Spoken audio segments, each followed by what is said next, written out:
So you just bought the Focusrite Scarlett Solo. You open up the box, plug it all up, and you try to test the mic, and it sounds really quiet.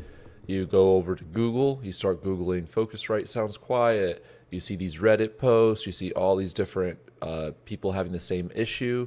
They suggest things like adding some sort of adapter to increase the gain or to change your settings, all these different things.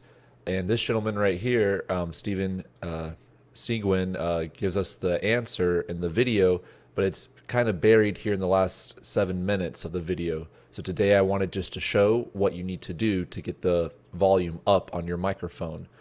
What the issue is when you download the Focusrite Scarlett, when you buy the Focusrite Scarlett Solo and you install it with your computer, it's the driver from Focusrite that is causing the issue.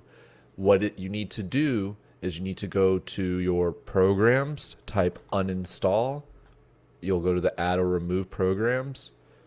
Here, you'll need to scroll down. You will have in the F section a Focusrite driver. It says Focusrite drivers. Click that and click uninstall. After you uninstall, go ahead and restart your computer. So you'll go over here and restart. When you turn the computer back on, you no longer will have the Focusrite drivers installed, and instead a default Windows driver will be added. What you then need to do is go to your toolbar here, type in sound, go to your sound settings. So it looks like this.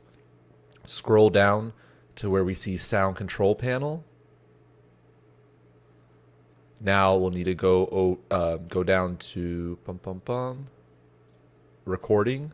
Now we'll click microphone, right click properties. Now select levels. In default, it will be at 50. Play around a little bit. I like to bring mine up to about 90. 100 is too much, but 90 sounds to be just right to keep you in that audible preferred gain range of -12 to -6. So try that out.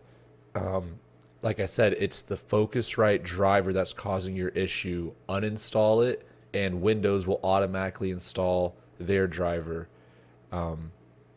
Thanks for watching. Like and subscribe.